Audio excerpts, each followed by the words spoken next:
Ce qui est vrai en Algérie l'est en Tunisie. Nous pouvons dire l'inverse si ça fonctionne dans l'autre sens. Ce qui est vrai en Tunisie l'est également en Algérie. À l'approche du mois du Ramadan, les autorités politiques ont sorti leur calculatrice. Elles veulent savoir si les stocks alimentaires seront suffisants pour passer les fêtes du mois sacré. On sait qu'en Algérie, les tensions sur la viande sont récurrentes. La viande rouge, parfois aussi la viande blanche. Alger a pris des mesures afin que les boucheries soient achalandées. En Tunisie, l'inquiétude concerne la disponibilité du lait, sachant que nous ne parlons même pas du lait récolté à la ferme, à la fois qualitatif et goûteux. Ce dont nous parlons ici, c'est du lait en poudre, mélangé à de l'eau. 3 coups de cuillère et plus tard, vous avez 1 litre de lait, franchement pas bon, mais quand il n'y a que ça, que faire? Si les Tunisiens réussissent à passer le Ramadan sans pénurie de lait, rien que ça, ce sera assez énorme. La situation économique dans ces pays est telle que les aliments les plus essentiels n'y sont plus ou mal ou en petite quantité. Vous passez chez le bacal à 10h du matin,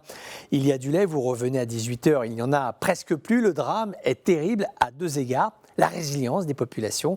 Les Tunisiens acceptent parce que finalement on finit toujours par trouver 1 litre ou 2 de lait, on arrive toujours à s'en sortir, tant bien que mal. Et l'autre drame, ce sont les agriculteurs de ces pays qui sont à bout de souffle. Ça va mal, nous n'avons pas encore atteint le stade où ça va très mal. Pendant des siècles, les Européens ont dit que les famines et les disettes étaient des sujets de politique intérieure. Les dirigeants disaient est-ce que tout le monde a à manger? Et en cas de réponse négative, la situation sociale intérieure pouvait clairement dégénérer. Déjà à l'époque, cela s'appelait les émeutes de la faim. Aujourd'hui, nombre de dirigeants regardent cela avec une pointe de condescendance sur le thème. Mais non, nous avons dépassé ce stade depuis longtemps. Non, ce n'est pas vrai. Les pénuries d'huile en Algérie, c'est une réalité. Le lait frais qui devient une substance rare en Tunisie et accessoirement hors de prix, c'est une autre réalité qui est factuelle. L'alimentation des populations dans ces pays n'est pas pleinement résolue. Il y a des tensions et nous l'avons dit et répété dans Sans détour.